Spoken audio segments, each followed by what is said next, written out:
desde este pensamiento.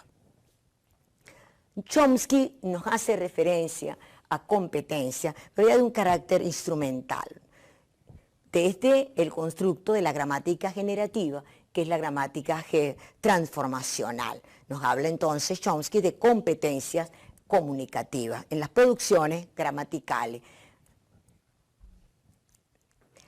Para la década de los años 70 y 80 de nuestro pasado siglo XX, y desde los estudios de McLean, hace referencia ya a los estudios de McLean, que nos habla maravillosamente de todo lo que significa ese sistema complejo del cerebro, este mundo reptil, límbico y neocortes, un cerebro que no es solamente un cerebro en un mundo vertical o en un mundo, ¿verdad?, horizontal, un cerebro que nos está hablando de una multidimensionalidad, donde hay un reptil que se defiende y sobrevive, donde hay un límbico que vive emocionalmente y donde está nuestra memoria a corto y a mediano plazo, un cerebro límbico que nos lleva a emocionarnos. Recuérdense de Platón, esa ardiente pasión por el saber está ahí en ese límbico.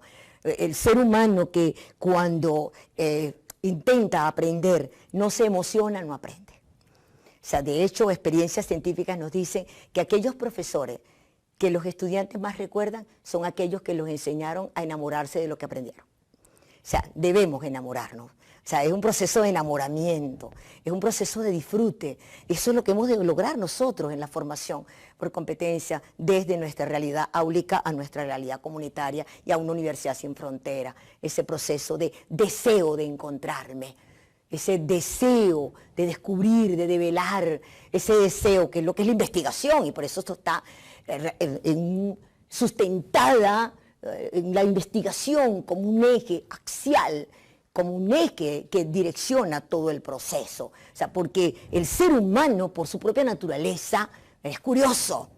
Esa investigación desde el curiosear, desde el indagar, desde el querer saber qué hay allí, ese buscar permanente, esa utopía permanente, ese buscar que cuando tú dices, bueno, en la medida que más me acerco, más se separa.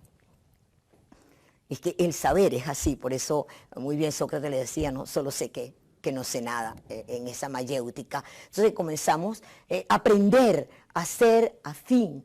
La UNESCO nos dice, adquirir no solo una calificación profesional, sino más generalmente una competencia que capacite al individuo para hacer frente a cada número de situaciones. Aquí me voy a permitir discrepar del concepto de competencia de la UNESCO, porque cada uno de ustedes puede hacer lo suyo, porque lo más importante de la formación es el discernir, es el de saber, pensar distinto, en poder crear en el aula esa dialógica y esa dialéctica, en que tú eres distinto de mí, por lo tanto piensas distinto de mí, en que tu pensamiento y mi pensamiento se encontrarán no porque son iguales. Tu pensamiento y mi pensamiento se encontrarán en esa diversidad para complementarse, para integrarse. Entonces, cuando dice una competencia que capacite, no es que el ser humano por su propia naturaleza tiene capacidades, lo que hace es que se potencian.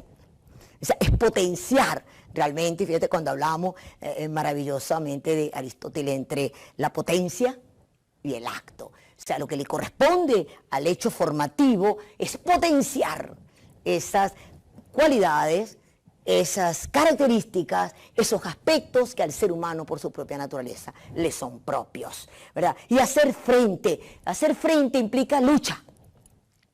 Y por eso que la invitación es a ir revisando nuestra manera de expresarnos. Queremos construir paz y siempre estamos hablando de lucha, ¿no? Es que tenemos que luchar es que debemos enfrentarnos a. Entonces, esas palabras que se han convertido, ¿verdad?, en paradigma de vida, ¿a qué nos llevan? Al enfrentamiento, no al encuentro. Nuestra propuesta de formación en competencia es al encuentro, es al buscarte, es al crear ese espacio, en ese diálogo de pares. Entonces no se trata de enfrentarnos, se trata de afrontar. ¿De qué manera tengo las destrezas personales, sociales, emocionales, cognitivas, afectivas, morales, para afrontar con dignidad, con ética, con responsabilidad, esas realidades en las cuales convivo, porque ellas me transforman y yo las transformo en esa dialógica transformacional permanente.